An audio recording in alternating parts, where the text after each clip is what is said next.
A lot of people here are going to be working full-time W-2s or they're business owners. But as soon as you start investing in real estate, in the future, your tax rate is going to go down because your income is going to be made up of activities that the government incentivizes you to do. So as you're taking your income that's dominantly in a W-2 or business and you're investing it into real estate, over time, your tax rate's going to go down.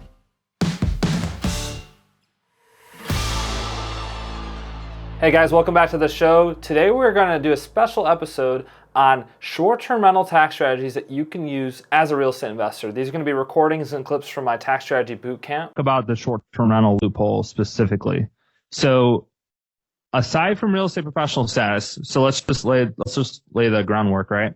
Real estate professional status is if you are trying to take long-term rental, so let's say 30-day or more stays, year-long leases, or multifamily, right? Long-term rentals or multifamily property. If you want to take those losses against your W-2 or business income, you got to qualify as a real estate professional. What the short-term rental loophole allows you to do is you are able to use the losses that I showed earlier from the short-term rental against your W-2, against your business income, against stock income, against retirement income, without having to qualify as a real estate professional. And it's a super powerful strategy that we've helped people over the last 3 years implement because it will significantly boost the cash on cash return that you're getting.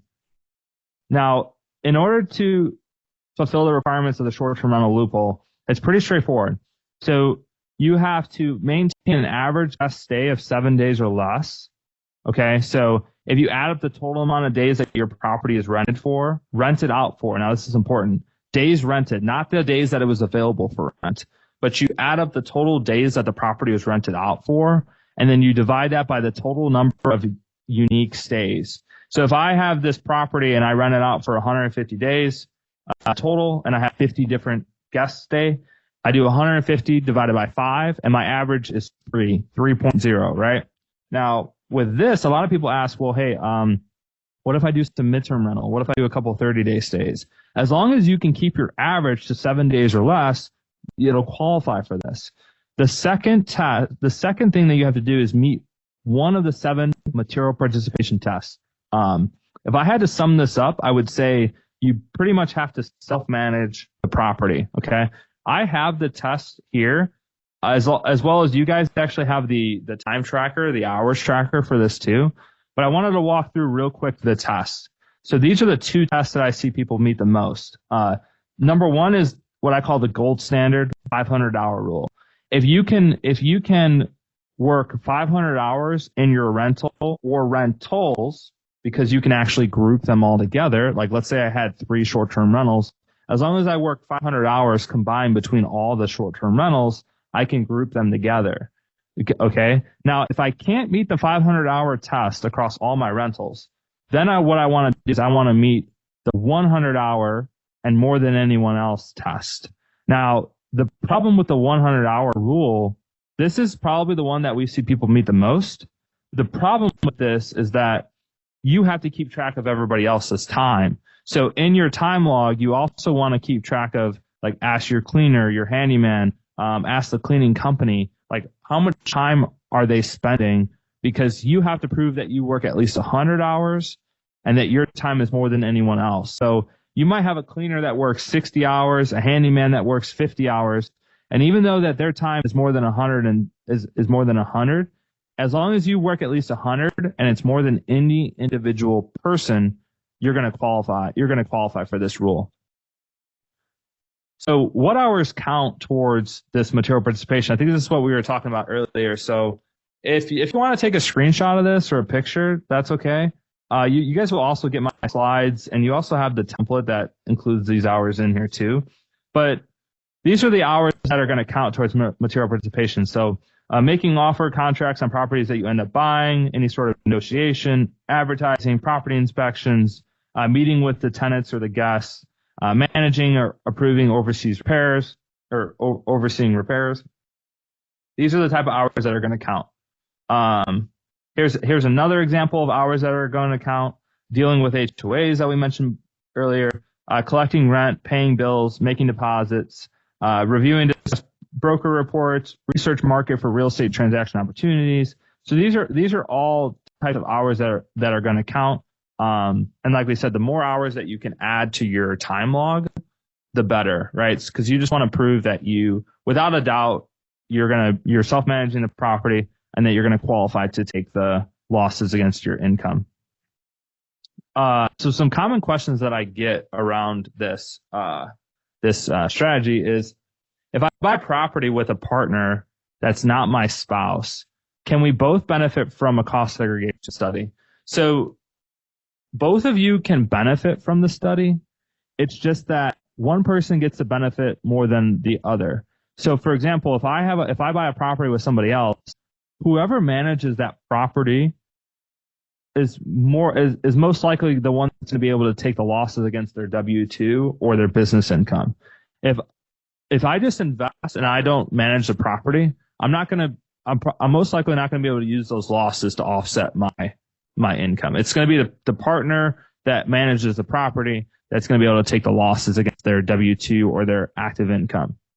Can you tackle depreciate? Well, can my spouse and I combine our hours? Yes. So if you have a spouse and you're both working on the rental property, you are able to combine your hours for purposes of these tests. The thing that you want to make sure of is that you guys are doing separate activities. So if I'm traveling to a property with my wife, I want to make sure that I'm downstairs fixing something and she might be upstairs fixing something also. But we don't want to be working on the same activity at the same time. Like if we were both hanging lights or we were both fixing the TV, like you don't want to both do the same thing at the same time. You want to be doing separate activities. Where are the best areas to buy for tax purposes? That's going to be typically areas that have low land value. So we talked a little bit about this earlier, like the Smoky Mountains, the Midwest. And this is really important if you're buying properties for tax benefits, because you want to make sure that you buy properties that don't have a lot of land. You know, if you get into like Destin or 30A or Gulf Shores, pretty much anywhere in Florida, California, Seattle, those areas are going to have a lot of land value, which means you're not going to get as much in terms of tax benefits. So when it comes to that, I want to make sure of one thing, and I'll talk a little bit about this either later today or tomorrow. But review the property tax records of the property you're about to buy, because that will tell you what the breakout between building and land is, and then you're going to know whether or not that's a property you want to buy for tax purposes. But also, it's going to give you information about what the tax bill increase is going to be once you buy the property. I see real estate investors make the mistake all the time where in their pro forma, when they analyze a rental property, they're not accounting for the fact that the property tax bill is going to get reassessed. So this is a really good activity to, if you're thinking about buying a property, go look at the 3 most recent sales in that area, comp, similar square footage, bedroom, bathroom count, and see how high their property tax bill went up, because that's going to give you a good gauge of how high yours is going to go up. But also, we can know the breakout between building and land a little bit better. Don't let me forget about this. I'll tackle this depreciation recapture question later on today. So just some key takeaways from the short-term rental loophole. High earners can use this to save 5 to 6 figures in taxes. You're able to qualify without having to be a real estate professional. We said that was super important. And then lastly, you're able to accelerate tax deductions early. You want to accelerate tax deductions early when you're high income. And I don't think a lot of people talk about this. You know, a lot of people here are going to be working full-time W-2s or they're business owners. But as soon as you start investing in real estate, in the future, your tax rate is going to go down because your income, you know, going back to one of the first slides that I showed you guys, like your income is going to be made up of activities that the government incentivizes you to do. So as you're taking your income that's dominantly in a W-2 or business and you're investing it into real estate, over time, your tax rate's going to go down. And so we want to accelerate those deductions now when we're in a higher tax bracket versus later when we're in a lower tax bracket. Entity structuring around short-term rentals. This is just going to be a good like teaser for what we're going to talk about, I believe tomorrow. rental real estate should be held in your personal name with really good insurance, single member LLC, or a multi-member LLC taxed as a partnership. You don't want to hold rental real estate inside of corporations or S corporations. Okay. It's very tax disfavorable to do that. However, if you're a wholesaler, a flipper, an agent, a broker, a photographer, you may want to consider an S corporation to help you save money on self-employment taxes. And again, both of these we're going to talk about either today or tomorrow, but I just kind of want to plant the seed because sometimes we need to be reminded more than we need to be taught. Another strategy for short-term rental investors real quick is, let's see, actually, what do I got here? Let's talk about some strategies to accelerate expenses. So remember earlier we talked about this, the tax planning of we want to speed up deductions now because from a time value of money perspective, that's going to get us the best bang for our buck. So a couple of ways to speed up deductions. Number one is bonus depreciation. So when you buy an asset like a tangible an asset like a deck, a patio, a sofa, if you buy an asset, you have the opportunity to write the whole thing or a portion of that off when you go to buy it. And so what's nice about this is like you don't actually have to do anything except make an election on your tax return that you want to fully depreciate the asset. So a lot of times like you can do a cost benefit analysis to see if it's better to accelerate the depreciation on it or wait. Sometimes people are making more money in the future. Like we just got off the phone with a client yesterday who in 2021, 2022 didn't make a lot of money W-2 or business income wise, but in 2023, 2024 in the future, like they're going to have a lot more income. So maybe we actually reverse that. We would rather them take the depreciation in the future because they're going to be in a higher tax rate. Prepay future expenses. This is one that not a lot of people talk about, but we are cash basis taxpayers, which means we deduct the expense when we pay for it. So a lot of times what I'll do like November or December is I'll look at all my properties and see what I need in terms of like supplies or renovations or furniture. And even though I don't need that for January, February, March, I'll buy that in November or December of this year. So that way I can deduct it this year. Because remember, we're cash basis. So whenever we spend the money, that's typically when we get to deduct it. So that goes the same for like any sort of legal, accounting fees, education fees. Like if you can spend that money and prepay future expenses, you're in theory accelerating the deductions that you're able to take. Lastly, I talked about financing purchases. So I think when I made this slide, it was kind of interest rates weren't terrible, but this is going to be like if you guys are buying a car for the business, or if let's say you're financing solar or a deck or whatever. When you finance an asset, you actually get to write off the cost in the year that you place it into service.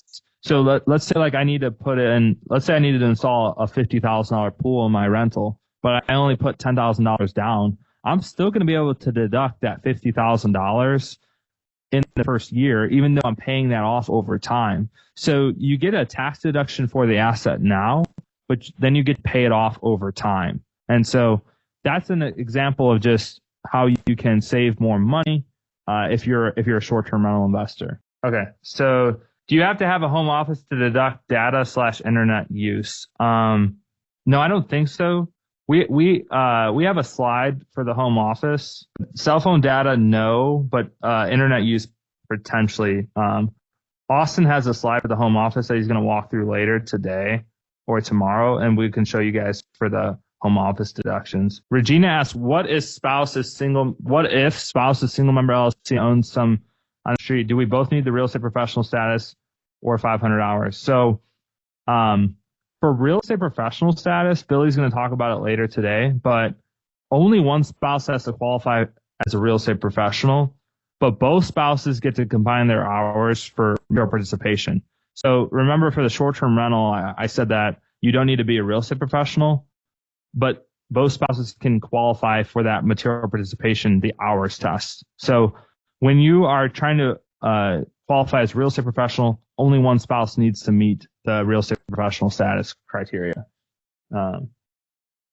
What if you don't benefit from taking the tax deduction now? Can the deduction carry over? Yep. So if, let's say you bought an asset, that was $50,000 and you're like, hey, instead of depreciating it all in the first year, I want to spread that out over 5 years. Well, then you're going to get $10,000 of depreciation every year for 5 years instead of taking it all in the first year. And so, like I said, there might be reasons that you want to do that. Maybe, for example, you think your income is going to be higher in the future, actually. In that case, you wouldn't want to take the deductions now because it would save you more money in the future to take them later, assuming that your tax rate is going to go up in the future. So Brianna asks, if we are real estate agents, does that qualify as reps? Yes. So we wouldn't need the short-term rental loophole, correct? No. So even if you're reps, you still have to meet that short-term rental loophole rule. So even if you're a real estate agent, you still have to make sure that your average stay is 7 days or less and that you basically manage the property. Remember, you only need to be a real estate professional if you're taking long-term rental or multifamily losses against your W-2. Being reps and having short-term rentals, I don't want to say it's irrelevant, but you don't need to be a real estate professional in order to take a short-term rental loss. But at the same time, like, being a real estate professional doesn't help you take a short-term rental loss against your W-2 or active income. Does being on the HOA board count towards material participation? Yes, we said that earlier. It does. Those hours will count. Dawn asks, with bonus depreciation going away, in what cases is it worth to do a cost segregation study? So good point, Dawn. So if it is going to go away, then you almost want to do it now so you can lock that in before it goes away. I'm going to walk through just real quick, and I might have to just do a breakout session on this later. But when we advise clients on whether or not to do a cost segregation study, there's a couple of factors that we're looking at to determine that. So number one is going to be your tax rate now versus later, right? If you're in a high tax rate now, and let's say later on you're going to be at the same rate or maybe even lower, well, then we want to take that depreciation now, versus if you're not in a high tax bracket now, but you are in the future, well, maybe we don't want to do cost segregation. Maybe you'd be better off just having that depreciation carry forward into the future. The second thing I would say is the purchase price of the property. So if you're going to be buying a property that's let's just say less than $500,000, you're most likely going to do like either what's called a DIY study, or you're going to do, we do them in-house now. You're going to do those types of cost segregation studies. But the purchase price of the asset is important because you want to make sure that you're getting enough tax benefits to buying the property. And so if you're just buying properties that are like $150,000, $180,000, there might not be a lot of meat on the bone to do cost segregation studies because there's just not enough tax benefit there. But purchase price, and then I'll also throw in here land value is something that we look at. That's going to determine whether or not you do the study. And then a fourth one I would say is, if you're selling in the same year, like if you're going to sell a property, you might want to consider buying another property and doing a cost segregation study on that new property, because that can help you offset the sale of the other property. And then if you want to know, like, when would you not do a cost segregation study, just take the opposite of all these. So if my tax rate is going to be higher in the future, maybe I don't do a study now. If my land value is super high, maybe I don't do the study. If I have a low purchase price, maybe I don't do the study. There's maybe more factors that I'm missing, but those are, a big one here is, do you actually qualify to take the loss against your income? Okay, because somebody mentioned a comment earlier, like, well, hey, what if I'm not able to take the loss against my income? That to me, I wouldn't do a cost segregation study unless I know I'm going to benefit from doing it. And that means like actually taking it against my W-2 or business income. So that's when I wouldn't do a cost segregation study. So if you have multiple cleaners, it's going against each cleaner. So like let's say you had 3 cleaners that each did 50 hours. Well, it's your hours versus each one of theirs. It's not all 3 combined, by the way. So Austin, if you're here, did you have anything else about the cost seg study? Yeah, right. I think it's important just to evaluate the asset to determine if you want to do a cost segregation study and accelerate that bonus depreciation. So just keep that in mind. I think one of the biggest factors that it comes down to is determining how well the asset is performing. So looking at things outside of a tax perspective, so cash flow and appreciation, to determine if you want to accelerate that bonus depreciation through a cost segregation study. Yeah, that's a good point. Yeah, and so you know, if you're going to be, and I think we're going to talk about this later on too, but if you're going to be, if there's a chance that you sell that asset in the near future, you don't want to do a cost segregation study on it because you're going to have to recapture that depreciation, which is pretty much going to force you into doing a 1031 exchange, for lack of a better term. And so that what you're doing with the asset is, to Austin's point, is pretty important as to whether or not you're going to do the cost segregation study or not. Why would a multi-member LLC be taxed as a partnership instead of 1120? A multi-member LLC by default is always taxed as a partnership. By the way, you actually have to elect to be an S corp, but we would never want to hold a rental property inside of an S corp though. My question is, if I get taxed as a partnership instead of a K1 on 1120S, I'm going to pay self-employment taxes if I have positive income. So I would never want anything to usually be a partnership now, income, unless a sub-S own that partnership, because I want to avoid Social Security taxes. So that's why I was confused and I have a friend who has a multi-member LLC that has real estate property in it. I think he's claiming losses right now, but I imagine they have him reclassified. I've never paid much attention. But if you put it through as a partnership, and if there's positive income on that for some reason, you'd have to pay self-employment taxes, wouldn't you? No, because there's 2 members, because it's not a single person. So they're just classifying the rental income wrong. This is a K1, right?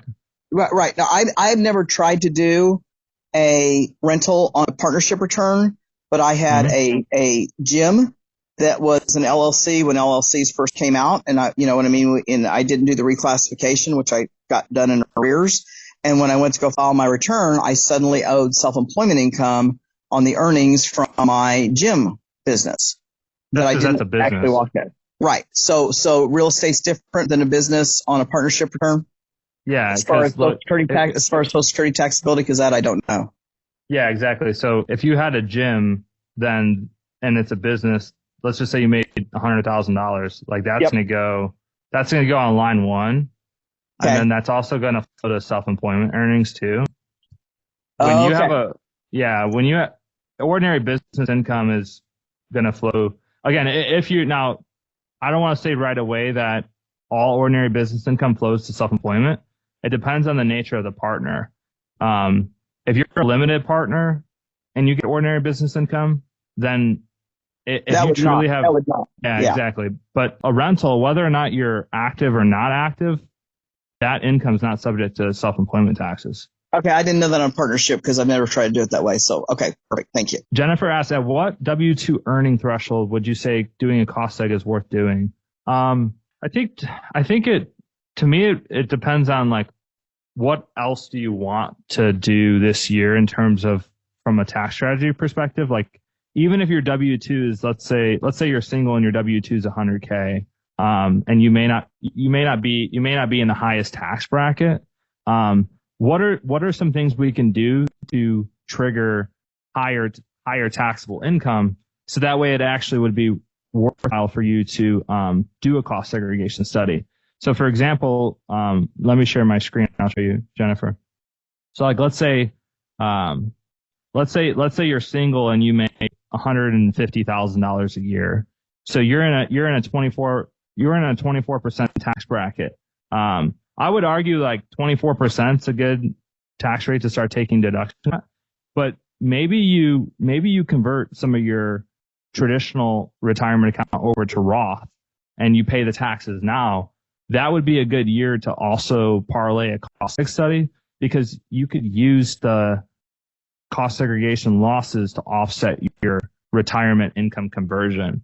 So if your income is on the lower end, like let's say you're in the 22% bracket, I would think like, what else can you do through the year to add income, like add taxable income now, knowing that you'll be at a lower tax rate, to then make the cost seg study worth it or not. And we could talk offline too if you want to send me a message about it. I'd be happy to answer later. Yeah. So last question, and then we'll get to Nate's presentation. So how soon is too soon to sell? I typically like to sell in 3 years. I think 3 years is the bare minimum of a hold point if you're gonna take advantage of cost segregation, especially if you don't want a 1031 exchange. The idea is you want to let time value of money run its course. So in year one, you're going to get those tax deductions. You're going to hopefully take that money, reinvest it, buy more real estate, buy more businesses. And then come year 3, when you go to sell that, you're going to have enough money to pay back whatever tax liability you owe. And the cost segregation is the only place where you're going to get an interest and a penalty-free loan from anybody, let alone the government. And if you enjoyed the podcast today, just click on the link below in the show notes, and you'll be one of the first to know the next time that I do a tax strategy bootcamp.